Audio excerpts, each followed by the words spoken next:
Lebanese capital of Beirut, hitting the Dakhya neighborhood, a Hezbollah stronghold. Iranian officials later threatened to target Israel and then launched waves of ballistic missiles toward the northern part of this country, sending hundreds of thousands of people into bomb shelters. Violent riots continue outside the Delaney Detention Center in Newark, New Jersey, and at least one police officer was attacked. But New York City Mayor Zohran Mamdani doubling down on spewing his anti-ICE rhetoric. I have put forward a vision alongside so many others to say that ICE should be abolished. I think it's time to develop a new vision for this party, one that is unflinching in its beliefs and also uncompromising in its principles. The rioters at Delaney Hall, most of them paid agitators from other states, according to Border Czar Tom Homan, are claiming the conditions in the detention facility are poor. But Homan says that's a lie. I went through every square foot of that facility. I went through the bathrooms. I went through the detention area. I went to indoor and outdoor recreation. As a matter of fact, outdoor recreation has kind of a state-of-the-art exercise equipment, which kind of shocked me. And I went into, I heard a lot of complaining about the food. I went there unannounced the following day, unannounced. I went there and had lunch. I sat in the cafeteria with detainees. Had the same meal they had. I had my security detail with me, of course, but I had the same tray of food they had because I looked around the room and saw they had the same tray. It was spaghetti and meat sauce. It was green beans. It was charred beans. It was rolls and butter. It was a fruit drink. It was dessert. I ate it. Now, is it a five-star cuisine? No. But was a well-established meal? Yes, it was. Matter of fact, I didn't even finish it all, and I'm not a little guy. The Senate advancing a budget package last week that would fund immigration enforcement through 2029, sending the plan to the House. North Carolina Congressman Mark Harris accusing Democrats of obstructing President Trump's legislative priorities. Not to put the resources, but rather play political games with law enforcement. That's something the Democrats are going to have to answer for this November. If I'm disappointed in anything, it's the fact that my colleagues in the other chamber have just dragged their feet so long, because this is a critical time in our country, and we need to make sure that we're backing law enforcement. 21 Christians were martyred in a single attack in Burkina Faso last month as radical Islamists continue to persecute the church in Africa and around the world. Steve Jordahl with more. Islamists crossed the border from Mali into the Central African country of Burkina Faso last month and attacked Christians in the town of Gorom Gorom, according to Todd Nettleton of Voice of the Martyrs. There was an attack on a village in Burkina Faso on May 11th that left 21 people dead. The first house targeted was the house of a Christian pastor. He says they went next to the homes of two other Christians and killed the head of the household in each of those homes as well, before residents had a chance to fight back. The villagers gathered to try to stop them, and they opened fire, and 18 more people were killed. So a total of 21 people killed in this attack in one night in one village in Burkina Faso. Nettleton says the area is heavily Islamic, especially along that border with Mali, where there are Islamist groups that control territory and have weapons. There are several groups that are active in that area, several that are affiliated with either Al-Qaeda or ISIS. So we assume Islamist terrorists. He says the Burkina Faso believers are typical of persecuted Christians, putting the gospel before their very lives. They know they're in danger, but they stay and they keep ministering in the church. They keep building the church, preaching the gospel, even evangelizing to lost people, even though they know that puts a target on them. I'm Steve Jordahl. There's more news at afn.net and download the AFN mobile app. I'm Rusty Pugh. As we watch world events unfold and fulfill Scripture, it's hard to believe anyone could doubt God and His Word are real. And yet there are so many who either question or completely refuse to believe it. The God Who Speaks is a 90-minute documentary that hits the doubt head-on with evidence that proves God is real and His Word is the ultimate authority. Watch it anytime and invite others to watch with you. Just visit stream.afa.net. That's stream.afa.net.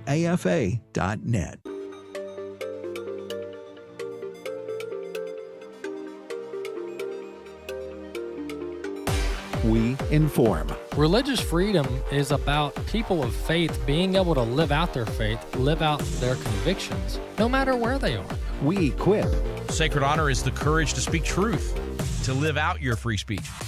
We also rejoice in our sufferings because we know that suffering produces perseverance, perseverance, character, and character, hope. This is At the Core on American Family Radio. Welcome back to The Core here on American Family Radio for a new week of The Core. Glad to have you with us. I'm Walker Wildmon here once again on American Family Radio. The show is hosted each week by myself and Rick Green, and it is good to be with you live on this edition of the program. Well, we're going to have a content-filled first and second segment, and then in our last segment, we'll have a guest visiting with us to talk about the topic of PTSD, otherwise known as a post-traumatic stress disorder. Also, the epidemic of trauma, anxiety, and neurological health going on in our culture today. We'll have Dr. Eugene Lipoff with us, who's a physician researcher in this field, and we're going to be breaking that all down and talking about what is going on in that arena from a medical standpoint. But for now, let's turn our attention to Acts chapter 7. We're working our way through Acts, one chapter at a time, a couple verses each week from each chapter as we move through. So Acts chapter 7, the setup here, the context is Stephen giving a speech to the Sanhedrin, to the Jewish leaders, and telling them about how they've long rejected the Holy Spirit, long rejected the Messiah, even though the Messiah was prophesied throughout the Old Testament, which would have been the Jewish scriptures. And towards the end here, you have the ultimate martyrdom of Stephen. And so I want to read just a passage here about how Stephen handles this, his murder, his martyrdom, his stoning. And it says that, and they cast him out of the city, talking about Stephen. They stoned him. This is verse 58. And witnesses laid down their clothes at the feet of a young man named Saul. This is later to become the Apostle Paul. Verse 59, and they stoned Stephen as he was calling on God and saying, Lord Jesus, receive my spirit. Then he knelt down and cried out with a loud voice, Lord, do not charge them with this sin. And when he had said this, he fell asleep. So here, obviously, Stephen displays tremendous courage by speaking truth to authority, and truth that ultimately had him killed, had him murdered. But Stephen went out and went into eternity with a great level of peace and confidence that he was doing the right thing and that the Lord was anointing his work and his teachings. And so we can take a bit of encouragement from Stephen's courage and his conviction and the manner in which he carried out and ultimately ended his ministry on the earth. That's Acts chapter 7, looking at the last few verses of the chapter there. Well, the last trip, last Spiritual Heritage Tour that we have left with any seats this year is in Boston. That's September 21st through the 26th. We're going to be doing a Spiritual Heritage Tour of Boston. Yes, it's our 250th as a nation, and so it's a great time, very special time to go to places like Boston, Plymouth Rock, Lexington, Concord, etc. Stephen McDowell, who many of you have heard of, he's going to be with us. He's been doing tours with my dad, Tim Wildmon, for going on 30 years, over 25 years. And the other person helping us, the other historian, is Tim Barton. Tim Barton and Stephen McDowell are both going to be with us in Boston, September 21st through 26th. Also, and then I'll give you the URL for all of these trips, in March of 27, we're going to be going to Greece. My brother and I, Wesley, we're going to be going to Greece on the footsteps of Paul. And then right after that, my parents are going to be leading a group to Italy, looking at Christian history and heritage throughout Italy and various cities there. So all of these trips, both Boston, Greece, and Italy, you can go over to tours.afa.net. That's tours, plural, www.afa.net to check out all the information on those trips. And we hope to see some of you at those locations. Also, June is a 10 Commandments month. We've been pushing our 10 Commandments speech challenge going on this month. And if you're a person or you're a parent or grandparent with a young one age 7 to 17, that's who we're targeting with this 10 Commandments speech challenge. And we're taking submissions through the month of June. So we would greatly appreciate it if we had some young people, 7 to 17, participate and submit their speech. All the instructions, it's about a 3 to 5 minute speech. All of the instructions are over at afr.net. Right there on the homepage, you'll see the tab 10 Commandments Speech Challenge. Go ahead and check that out. We would love to have as many submissions as possible. And then we'll announce the winners at the end of the challenge, at the end of June, for the 10 Commandments Speech Challenge. All right, well, let's jump into some of the news I want to get to this segment. This is going to be, we'll open this up now, and then we'll try to wrap it up in the next segment. But President Trump sat down with NBC's Kristen Welker for this, what was going to be a pretty lengthy interview as President Trump travels the country and speaks to the public about his economic policies. But this was a very unpleasant interview, and you're going to get a sense of why. But the perpetual interrupting, the perpetual fact-checking, so-called fact-checking by Welker was just outright obnoxious. And President Trump finally has enough of it, and the end of this interview you'll hear here in the next segment when we have time for it. But just to set this up, by the way, these are pretty lengthy clips. We're looking at a 4-minute clip on the front end, and then when we come back in the next segment, I'll play about a 2-minute clip to wrap it up. And this isn't the entirety of the interview, but these are the minutes, the 6 minutes leading up to President Trump ending this interview. All right.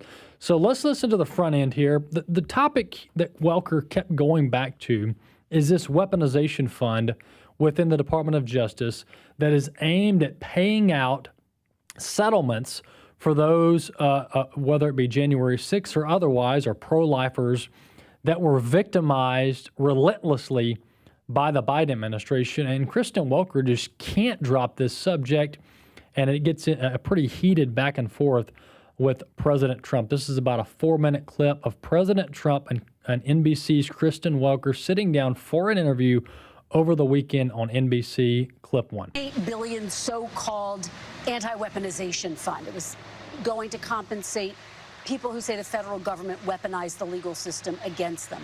It's been blocked by the courts, met with opposition from Republicans and Democrats in Congress and Democrats. Excuse me, mostly Democrats. Mostly some Democrats and some Republicans. Some.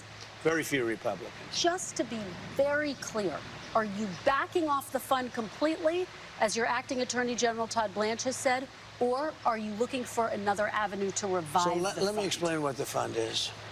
People have been hurt so badly by radical left lunatics that worked for the Biden administration and Sleepy Joe. They're vicious, they're violent, what they did to people. And of course, they went after me more than anybody else. They raided Mar-a-Lago and all the other things. But people have been badly hurt. They've committed suicide. They've lost their jobs. They've lost their families. They've lost their wives. They've lost everything.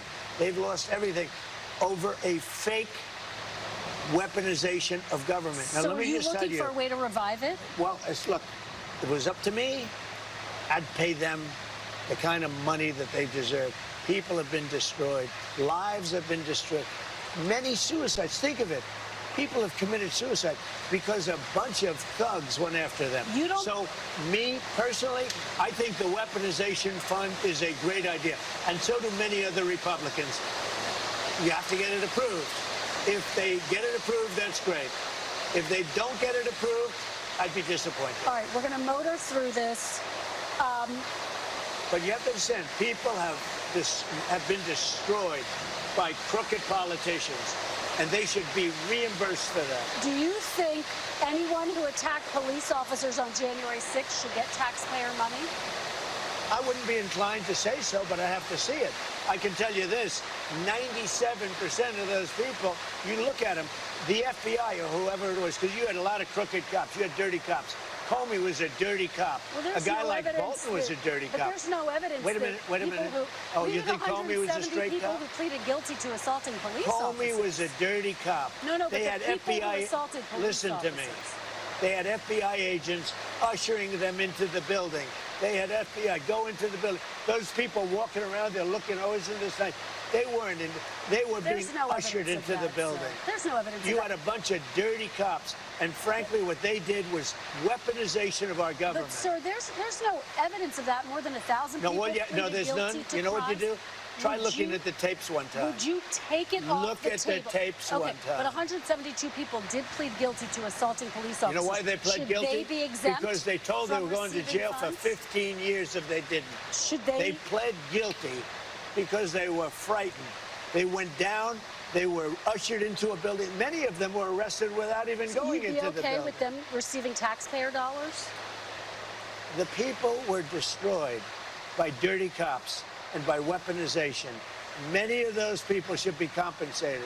Now, with that being said, as I understand it, the weaponization fund was going to set up a group of people, people that could be picked by anybody, fair people, smart people, and they will go on an individual case basis. Okay. Now, I don't know what's going to happen with the weaponization fund.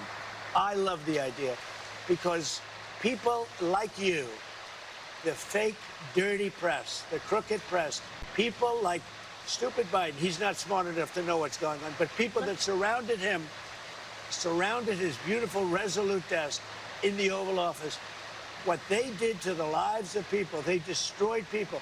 They sent people to jail who did nothing wrong. Well, there you have it. That's about 4 minutes of Kristen Welker just absolutely unable to move on from the subject. And this is not as if President Trump just wanted to talk about the weaponization fund. By the way, I mentioned the weaponization fund. I didn't call it that. But I mentioned the likes of the weaponization fund a couple years ago between the President Trump winning the 2024 election and the inauguration and the early months there. I mentioned that the victims of the Biden administration need to be compensated through Department of Justice settlements. I mentioned that specifically because this is a brilliant idea. You had hundreds of people, as far as the severe prosecution and overreach of the federal government, you had hundreds of individuals and families utterly destroyed because the Biden DOJ was bent on punishing as many people as possible that showed up on January 6th. And when you look at the number of acts of violence against law enforcement or anyone else on January 6th, very small number. You had tens of thousands of people there. You had a very small number of people that actually did anything violent, whether it be property damage or getting in a scuffle with law enforcement. Very few number. Probably when you look at people who intentionally targeted police, you're probably looking at less than 10. Now, you want to talk about scuffles with law enforcement in the crowds? Maybe dozens, maybe. Thousands of people there. And then you had the incompetent Capitol Police ushering people in. And then FBI, dozens of assets, over 70 assets and personnel on the ground in the crowd, doing what? Effectively nothing to stop them from going into the Capitol. So this whole thing was brought to you by Nancy Pelosi, and the people that have been victimized, had their livelihoods, their families, their marriages destroyed, should be compensated for this horrendous overreach of the DOJ. I fully support the weaponization fund.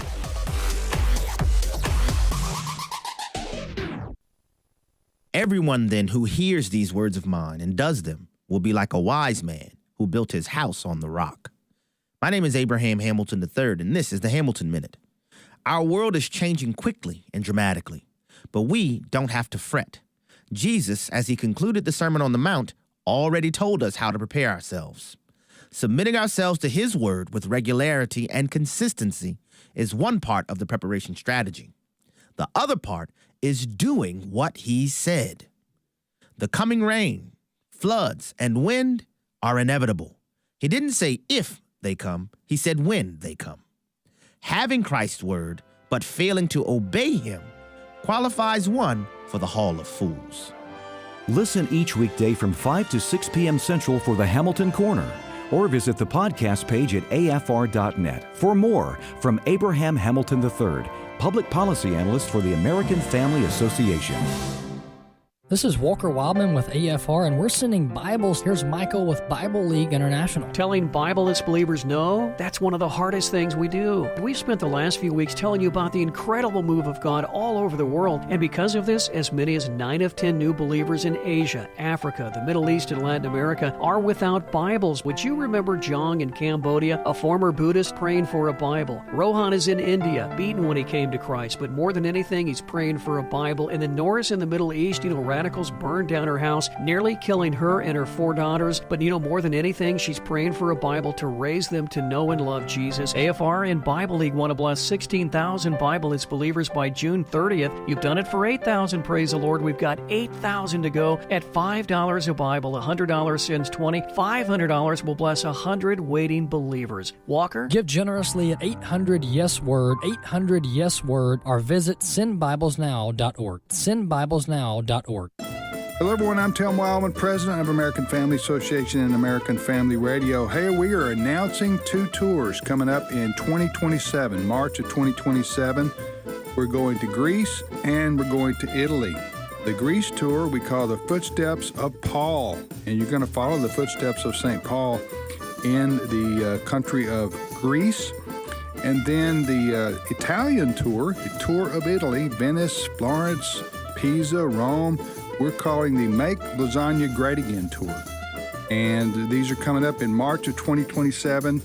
And if you want to read all about them, the itinerary, the cost, everything you need to know about these tours coming up in March of Greece and Italy, go to tours.afa.net. That's tours.afa.net. We're going to have a lot of fun, a lot of good fellowship, and see some of the most historic and iconic sites in the world. At the Core podcast are available at afr.net. Now, back to At the Core on American Family Radio. Welcome back to The Core here on American Family Radio. Well, President Trump thankfully, he defended the idea of a weaponization fund to pay those that were victimized by the Biden Department of Justice. And I'm fully supportive of this weaponization fund, by the way, because this is how lawfare works. And by the way, I think that President Trump would be eligible for compensation himself, even though he doesn't need the money. But as far as the weaponization of the federal government, President Trump would likely qualify for compensation, for reimbursement, if you will, or for restitution. And here's the essence of it. This is why the Marxist and the left in our country are making any headway, any momentum when it comes to the work that we're doing. And that is because they use the full weight of the federal government and every single agency and institution that they preside over to make our lives as miserable as they can. Now, I'm not suggesting they succeed on all occasions, because they're not going to make my life miserable. But I can tell you this much. Specifically surrounding January 6th, there's 2 main incidents here. January 6th and the pro-life movement. Those were the 2 main target groups, if you will, that the Biden FBI and DOJ specifically targeted. And let's not forget, President Biden, whether he knew it or not, specifically sent a memo to the Department of Justice telling them to target pro-lifers. Now, he called it something else and probably used the word reproductive because that's what they do, even though they're really not about reproduction, because they're leading a pro-death cult. So you can't throw around the word reproduction in your vocabulary when you are explicitly pro-death, okay? Unless you say we're anti-reproduction. But nonetheless, he called it some reproductive rights, blah, blah, blah. But in essence, President Biden sent a memo to the DOJ. This is all documented, by the way, telling them to set up a task force to go after pro-lifers. That's the essence of it. And what did they do? The Biden DOJ said, yes, sir, to Biden. And they went not just door knocking, they went door busting on pro-lifers. And this is how you get Mark Houck. This is how you get the dozens of mostly Christian and all pro-lifers targeted by the Biden DOJ. And back to this kind of targeting, this is what they do. They legally harass people into bankruptcy. And when you harass people into bankruptcy, what happens next? Well, they lose their jobs. Their marriages begin to have problems. It destroys people's lives for all practical purposes. And so the idea of a weaponization fund is to compensate people, pay them for the damage done to them. And this is done every day, by the way. This is done every day.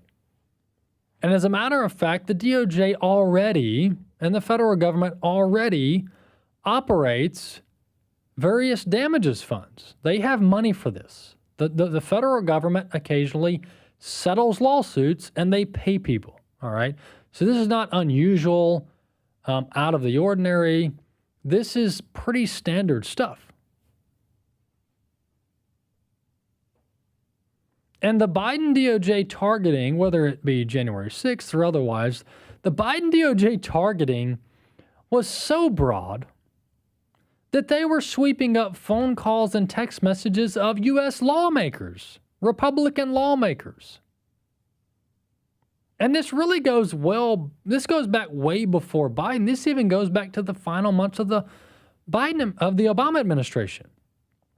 When the Obama administration launched the so-called Russia investigation back in 2016, 2017, really 2016, that also had its own victims, its own people that were targeted and lives destroyed on that witch hunt. And so President Trump stuck with it. Thankfully, he defended the weaponization fund. And I'm not even sure we really need this congressionally earmarked, if you will. I think the DOJ has the money. And the fact of the matter is, as Bobby said during the break, Bobby, there's other places to pull the money from, whether it be congressionally, these slush funds within Congress or within the DOJ. There's the government has plenty of money to pull to pay the victims here. Yeah, for sure. And if it's not that fund specifically, there's several slush funds out there that'll take care of business and get us to where we need to be to reward these people, if you will, for their lives being upset. No jurisprudence, no due process of the law, imprisoned for well over 2 years, no family contact, no contact to the outside world. They were treated like animals. They would absolutely. Yeah. Animals have been treated better. Just look at the commercials. Duly noted. Duly noted. But yeah, this is a long time coming, and you can count my vote in as second. Yeah, absolutely. So that's what the spat was about with President Trump and Kristen Welker. And then we're going to play this one more clip. It's about a 2-minute clip, and then I'm going to give you my final thoughts on how to handle this in the future. Not that the president will listen to or needs my advice, but I'm going to give it anyway.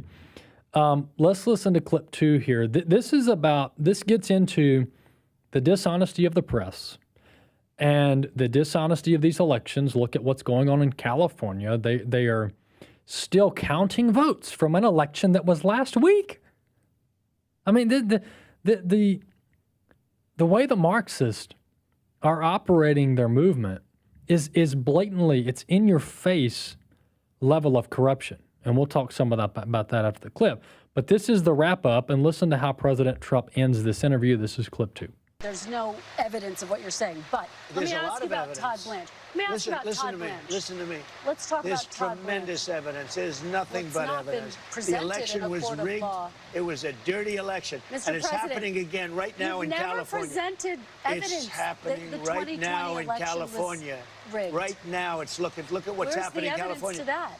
It's the 4 Republicans days. are doing well in California. It's no, they're not. They're dropping fast because it's a rigged election. Let me tell you, it's 4 days, and they aren't even close to coming up with it. You know why they're doing that? Because they're cheating on the election. Do you have evidence to support all I have to do is look. All I have to do is look. That's not evidence. And I listen to people, and let's see what happens. But sir, that's not evidence. Do you think it's appropriate? That's how they count the votes in California. Do you think it's appropriate that they have an election and 5 days later they're nowhere close to picking a winner? State and local officials acknowledge they are slow. They're urging. No, they're crooked. They're urging the votes to be counted quicker. That's how they vote in California. They're crooked, just like you're crooked. Your press is crooked, and Meet the Press is crooked. To be fair, I'm not crooked, but let's really. Let's well, continue. You play right into their hands. Let's continue. You're either crooked or you're stupid. You play right into their hands with this crap. You know that these elections are rigged. Your network knows that they're rigged. You know that I won an election in a landslide, and I got 94% bad press. But, Mr. President, you know why I got that? Because you have no credibility. But you've never presented evidence that it was rigged. Let's keep talking about. I want to talk about Todd Blanche. You have more evidence. There's more evidence than ever presented. Let's talk about your elections in this country. We're like a third world country. Your elections are crooked, and you're crooked, and Meet the Press is crooked, and so is ABC and CBS and CNN. But, Mr. President, you're one-sided crooked networks. All right, let's call it quits because I've had enough. Thank you, darling. Have a good time. Mr. President, let's please. I traveled all the way to Wisconsin.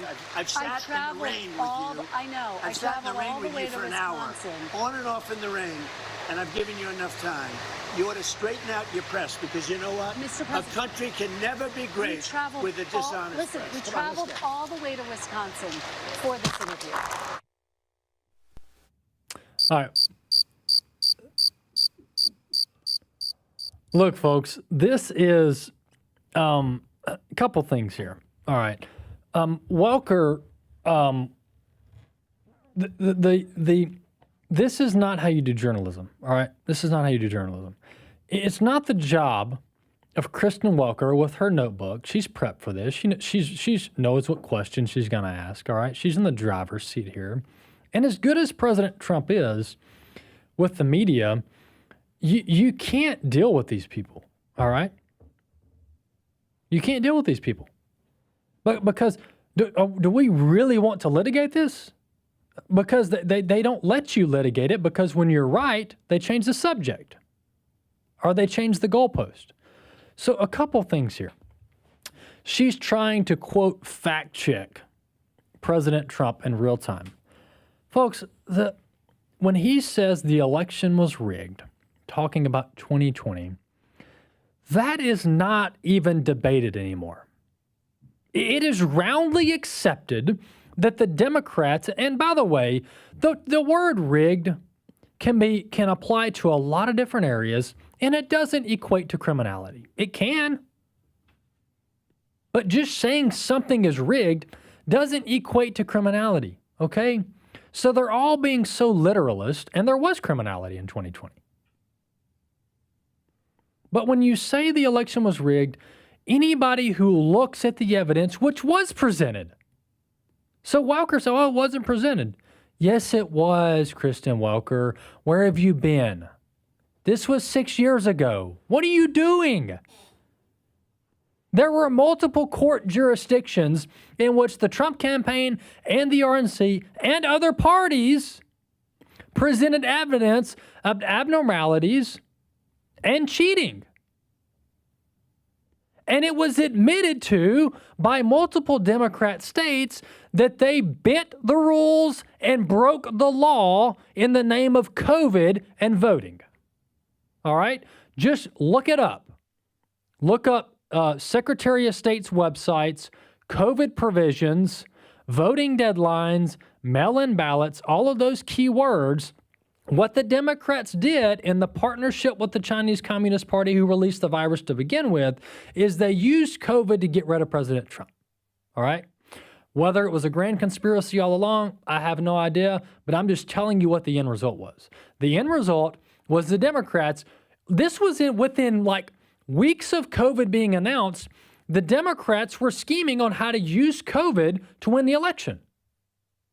This is why they went to all the Secretary of State's office in all the Democrat states, and they started bending the rules. And of course, we were all looking around with our tail tucked between our legs because we were all scared of this cold virus, and we were letting them do it. And they were taking our freedoms away, telling us we can't go to church, we can't see our dying loved ones. I mean, this was a wicked era that really hasn't been rectified yet, if we're being honest. And so that's how they rigged the election. And then you got Mark Zuckerberg over here. By the way, Mark Zuckerberg, what he was doing technically was legal. All right.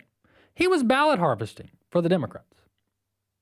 Now, what raises questions is whether a nonprofit can ballot harvest for one party, which is what Zuckerberg was doing. Zuckerberg was in heavily blue districts with his Get Out the Vote nonprofits, and he was ballot harvesting for the Democrats, in essence, and doing voter registration drives, etc. Very brilliant move, by the way, and probably mostly legal, if not all legal. And so you got the secretaries of state bending the rules. You got them, disregarding the postmark deadlines on the ballots. You've got dead people on the voter rolls. The whole 2020 election just smelled so nasty. It was so corrupt, so messed up all the way around. Okay? And honestly, I don't really want to relitigate it all. But Kristen Welker does. And that's why she kept going back to President Trump, saying, you haven't proven this, you can't prove this, the facts don't show that. Yes, they do. Yes, they do. If we were able to sit down, and of course we can't do this because we live in a soundbite world. Nobody really wants to sit down and think for themselves and actually have to debate facts because that doesn't get the clicks. But if we were actually to have a forum and sit down fairly and look at the evidence, anyone who looks at the entirety of the evidence looks at 2020 and goes, yeah, that was kind of messed up. Yeah, they broke the rules. They broke the law. Shouldn't have happened. So President Trump wraps up this Kristen Welker interview pretty abruptly, and I don't blame him.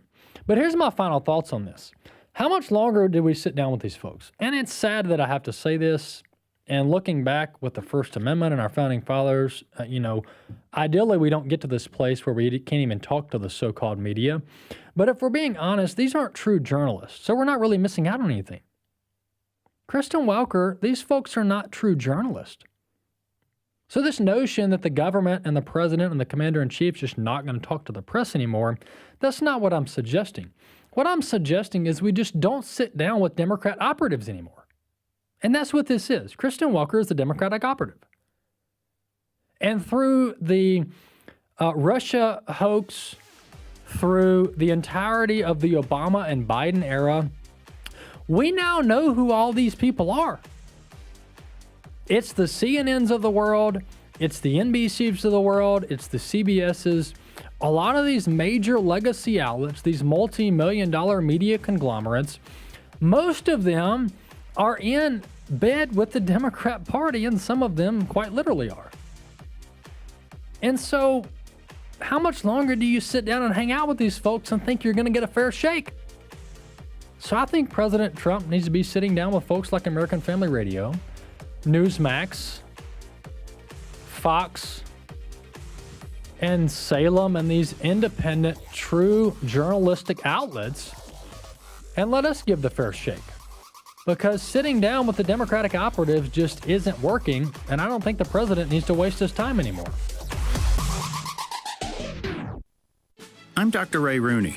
The mission of American Family Association is to inform, equip, and activate individuals and families to strengthen the moral foundations of American culture and give aid to the church, here and abroad, in its task of fulfilling the Great Commission. AFA aims to evangelize the lost and disciple the believer. Thank you for standing with the American Family Association as we seek to stop the erosion of godly values. If we lose this cultural war, we're going to have a hedonistic, humanistic society. Discover the story of the culture warrior Don Wildmon and how he went head-to-head with Hollywood, Playboy, the homosexual agenda, and the Disney empire. The movement Don started paved the way for Christians to boldly stand for truth and righteousness in a hostile culture. Watch Culture Warrior today for free. Visit culturewarrior.movie. Maybe this is you too. There's enormous frustration right now with healthcare costs. It is amazing. Healthcare costs for families in the last 20 years have almost tripled, and it just keeps getting worse. All this to say, this is why MediShare is so in demand right now. People are looking for alternatives, and MediShare is proven. You can save thousands of dollars a year and actually like it more. Over 1 million Americans are now part of healthcare sharing, and MediShare is the gold standard. It's trusted, it works, it's been helping people save money and have peace of mind now for 30 plus years. It's not some big impersonal thing either. It's a community of people like you helping each other. So yeah, if you're frustrated too, here's your chance to make a refreshing change. You'll notice the difference as soon as you call. They're easy to talk to. You can get a price within 2 minutes. Here is the number. Call 833-44-BIBLE. That's 833-44-BIBLE. 833-44-BIBLE. America was founded as a nation under God, but the U.S. Supreme Court has broken our national relationship with God. Many court rulings have contributed, but 3 stand out. In 1962, the court removed prayer from public schools. In 1963, the court removed Bible reading from public schools. And lastly, in 1980, the court removed the 10 Commandments from America's classrooms. The Supreme Court broke our relationship with God, and any restoration of that relationship must include the Supreme Court. And a vacancy on the Supreme Court could soon be coming. So please support AFA Action's urgent legal work to help President Trump select and the U.S. Senate confirm godly constitutional justices for the Supreme Court. We put thousands of hours of research into potential nominees. We use our networks at the Trump administration and the U.S. Senate to promote the good nominees and oppose the bad ones. AFA Action needs the resources of supporters like you to help maximize our efforts. So please visit afaaction.net to learn more and donate today. This is At the Core on American Family Radio with your host, Walker Wildman. Welcome back to The Core here on American Family Radio. Glad to have you with us. Well, as I promised earlier in the program, we do have a guest with us this segment. Dr. Eugene Lipoff is an MD, a board-certified physician, and has been focusing in and specializing on post-traumatic stress disorder and that related topics and how folks can work through that and how things should be classified and how they should be treated. So that's what we're going to be talking about with Dr. Lipoff. Doctor, glad to have you on the program. Thanks so much for having me. Well, tell us first before we jump into the questions and how folks should be viewing this and your opinion on it. How did you get into this? Tell us a little bit about your background and your career, and also the book that you've written on this. So the way I got into it is my father was a flyer in World War II. He came back from the war and he got pretty severe PTSD from it. He gave to my mother, and it's called secondary PTSD, and took her life when I was surgical resident. So I went from surgical residency to anesthesia residency, then pain medicine. And there is a procedure that pain people have been doing since 1925 called teleganglion block. And through an interesting set of circumstance, I figured out that it takes away PTSD symptoms in about 5-10 minutes. And the reason I was interested is because of my mother's law. So that led me from the goals of Congress talking about it. About 15,000 special forces have been treated by this approach by now. And then this seems to work very well for post-traumatic stress disorder. Right? It's not taking pills, not a lot of psychotherapy, some psychotherapy is involved, but the basic principle is that to reduce the fight or flight nerve. So I consider myself a biopsychologist, meaning biologically you can figure out what it is, what it's not. And PTSD is a real problem, and people still argue about it, just I think crazy. They call it the invisible wound. It's invisible if you have the wrong scanner. If you have the right scanner, like a functional MRI and MEG scans, you actually see it. So that's kind of my position. The treatment I came up with, and a lot of people followed my work, got a great response. It saved a lot of people from suicide. So that's why I've been promoting it. When I think of PTSD, the first thing that comes up is like military veterans, those who've served in active combat situations, just because of the trauma associated with it. Also, men and women in law enforcement who get in altercations and have these life-altering events where they have to use deadly force. Those are the most likely scenarios that I think about if someone were to say, tell me what you think about when you think of PTSD. But there's so many other scenarios in life that can bring about these issues. So tell us kind of how this PTSD is not just related to military service. This is something that can affect anyone and everyone. Really not. Actually, the most common patient with PTSD are abused women. So if you look at the numbers, 1 out of 3 women in their lifetime have sexual assault, which is a staggering number. 10% of women in colleges have sexual assault. So about half of the women will develop PTSD. You're looking at 1 out of 6 in general population. So it's 1 out of 6 out of 50 million people. A lot of people. Military certainly is prevalent, but 25% of military personnel has PTSD, and first responders like police and things like that, police, firefighters, dispatchers. People forget about them, but I don't. But it's a very common problem, and that part that's really is scary. There's PTSD, post-traumatic stress disorder, and what I'm calling now is digital PTSD, which is digital abuse of the phone can lead to PTSD-like symptoms. Can't sleep, people are cranky, they're always on guard. All that is fight and flight nervous system overactive. So, the last statistical approach is 9 to 12-year-olds, which is, alpha generation. Suicide is the number 4 cause of death right now, but just mind-blowing to me. You just mentioned something that piqued my interest, and you said digital PTSD with this tethering to the mobile device at all times, which is even I look at myself and it's pretty disturbing the amount of device and digital usage in our daily life. Explain that a little more, what that looks like, and what are some of the side effects of what you're calling digital trauma or digital PTSD. Yeah, so basically every time you scroll, let's say you scroll and you look at different things. So algorithms are designed for big computers to drive social media, are designed to keep you engaged. How do you keep people engaged? Give them stuff that's kind of shocking, colorful, just always get you going. So each one of those, yes, you fight and flight system activates just a little bit. But if you do it all the time, fight and flight system is always rapid, and that reduces the dopamine, so you can kind of your whole system is off. But the problem of doing it continuously, then it leads to sleep dysfunction. Sleep dysfunction, especially people doom scroll at night, right? So they reduce the melatonin, they can't sleep, and what happens then is that fight or flight system is overactive. Especially women are more sensitive than the guys because they always compare themselves. I could post on, did anybody do it? Did anybody follow it? Did they like it? They didn't like it, whatever. They're always nervous. That nervousness will play in fight and flight system being overactive. Same thing as PTSD. There's like the big event. This is just micro event with a lot of stuff. And then when you don't sleep, it leads to inflammation in the body.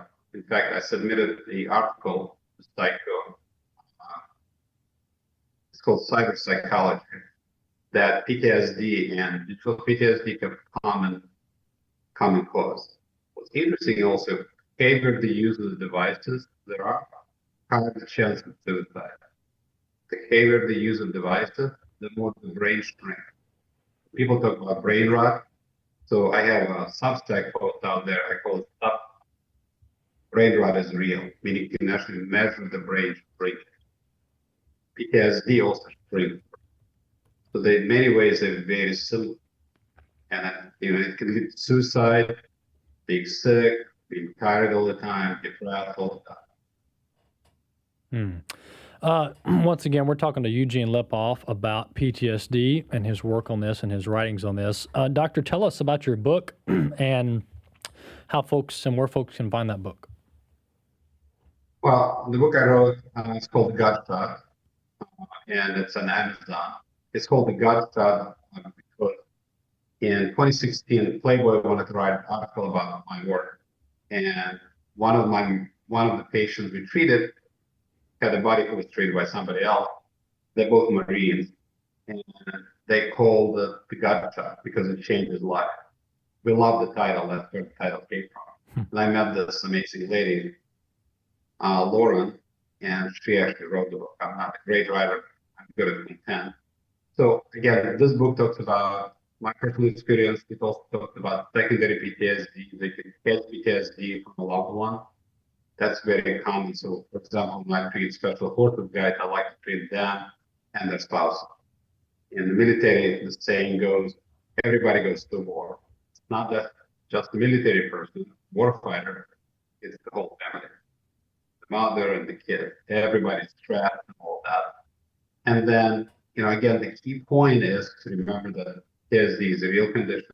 It's visible. It's not an invisible wound. It's real. It exists.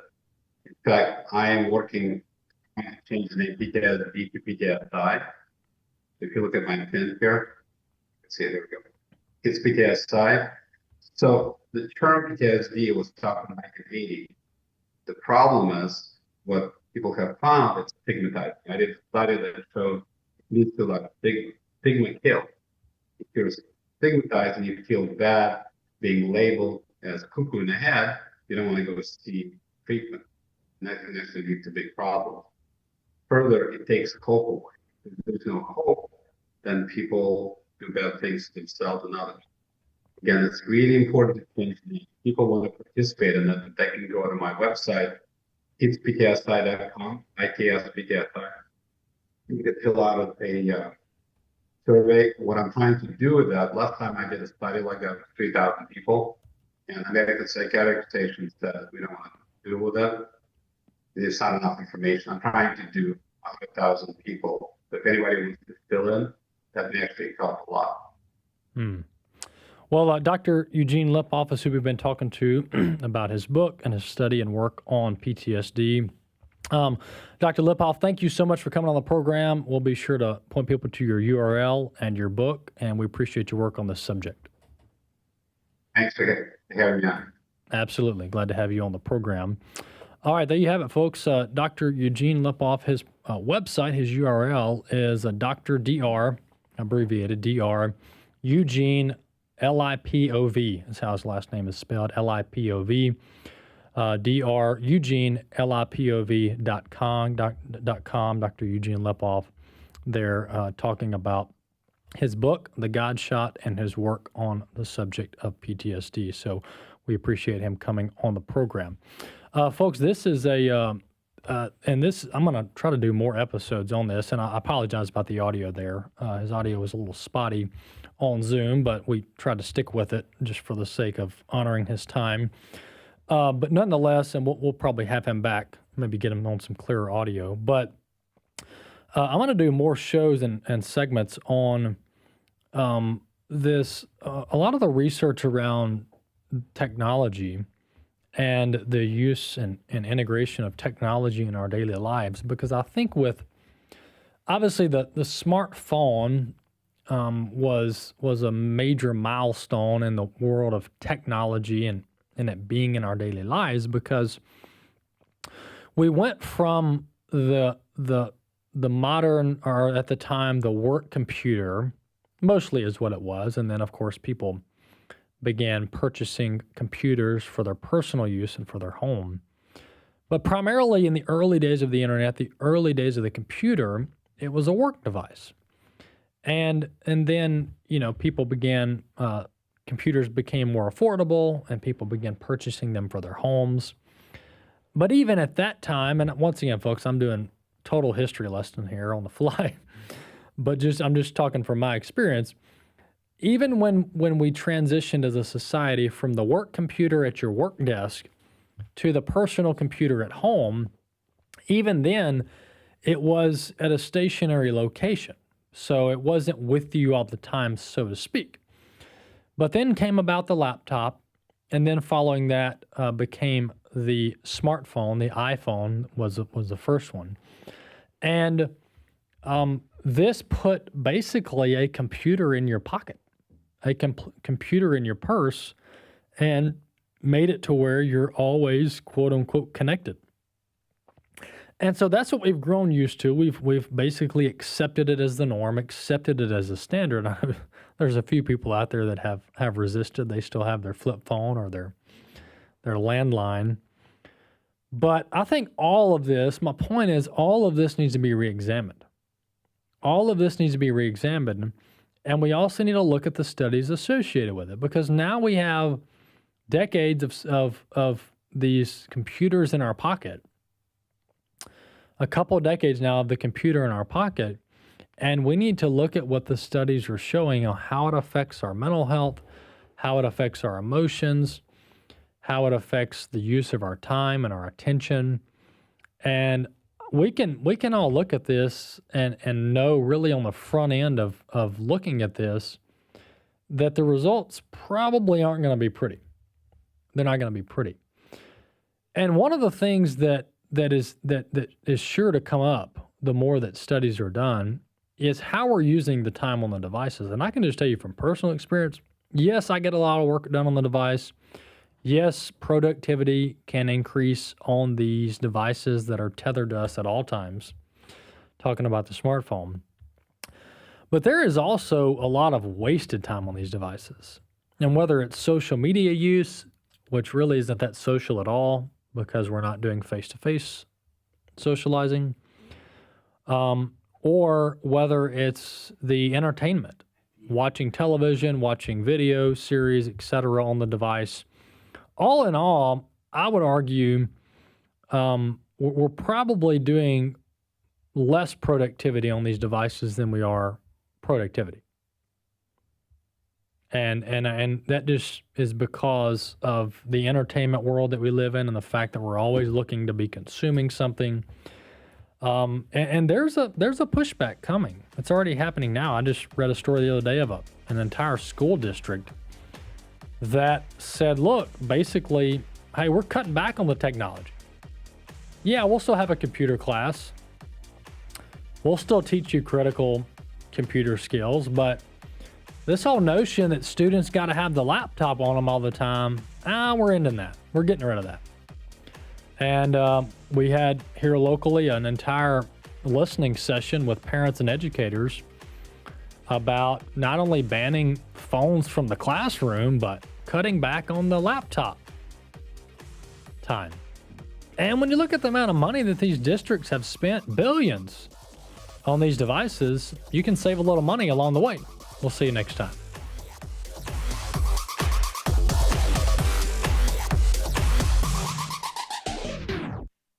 The views and opinions expressed in this broadcast may not necessarily reflect those of the American Family Association or American Family Radio. Faith, family, freedom. American Family Radio.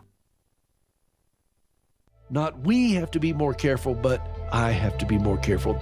It doesn't distribute the burden. It accepts it. I learned it as a caregiver. Caregiving has a way of stripping away the illusion, including the ones that I prefer to keep about myself. Join Peter Rosenberger on Hope for the Caregiver, Saturdays at 7 a.m. and Sundays at 10 p.m. Central on American Family Radio. This is American Family Radio, a listener-supported ministry of the American Family Association.